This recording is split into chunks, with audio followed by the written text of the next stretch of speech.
আবু সাইদ জামাতের লোক এবং শহীদ হওয়া মুগ্ধ এখন ফ্রান্সে আছে।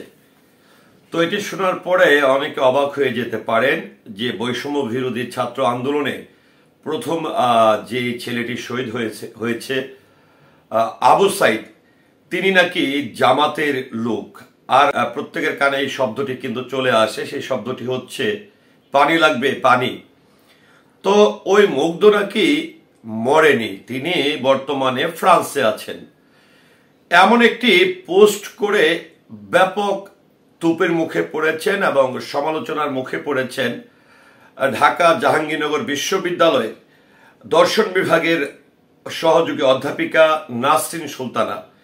তবে পরে তোপের মুখে পড়ে এই পোস্টে তিনি ডিলিট করেছেন। নিশ্চয়ই আপনারা স্ক্রিনে দেখতে পাচ্ছেন যে আমি ওনার যে সহযোগী অধ্যাপিকার যে স্ট্যাটাসটি ছিল, ফেসবুক স্ট্যাটাস, যেখানে দাবি করা হয়েছে যে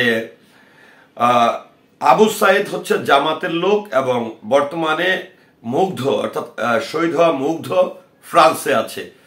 তো এটি নিয়ে দৈনিক ইত্তেফাক পত্রিকায় একটি সংবাদ প্রকাশ করেছে 26 নভেম্বর 2024-এ।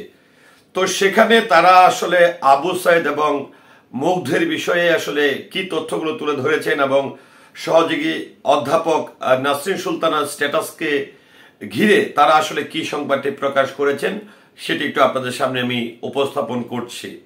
বৈষম্য বিরোধী ছাত্র আন্দোলনের শহীদ আবু সাইদকে জামায়াতের লোক এবং শহীদ মীর মাহফুজুর রহমান মুগ্ধকে ফ্রান্সে আছে দাবি করে ফেসবুকে পোস্ট করেছেন জাহাঙ্গীরনগর বিশ্ববিদ্যালয়ের দর্শন বিভাগের সহযোগী অধ্যাপক নাসরিন সুলতানা। পরে তোপের মুখে পোস্ট ডিলিট করে দুঃখ প্রকাশ করেছেন তিনি। শনিবার 23 নভেম্বর রাতে নিজের ফেসবুক আইডিতে নাসরিন সুলতানা লেখেন, কিছুদিন আগে একজন মেসেজ দিয়ে বলল সবাই আবু সাইদের কবরে যায়, কিন্তু মুগ্ধের কবরে যায় না কেন? আমি বললাম কারণ আবু সাইদ জামায়াতের লোক ছিল, তাদের লোক ছিল।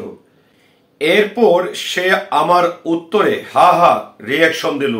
হা হা রিয়াকশনের অর্থ তখন বুঝিনি। কাল একজন বলল মুগ্ধর লাশ কবরে নাকি হদিস পাওয়া যায়নি, মুগ্ধের পরিবার নাকি কোনো মামলাও করেননি, মুগ্ধ ভাই নাকি বিদেশে ঘুরে ফিরে ছবি আপলোড করে বেড়াচ্ছে। তিনি আরো লেখেন, আজ শুনলাম মুগ্ধ নাকি ফ্রান্সে, নিজের কানকে তো বিশ্বাস করতে পারছি না। এই পোস্টের পর শিক্ষার্থীদের তোপের মুখে তা ডিলিট করেন তিনি। এরপর আরেকটি পোস্টে তিনি লেখেন, আমার আগের স্ট্যাটাসে অনেকে মনে কনফিউজ তৈরি করেছে বলে ডিলিট করা হলো। আমি শুধু লোকজন আমাকে কি বলছে সেটা বলছি, আমি নিজের কোনো মতামত দেইনি।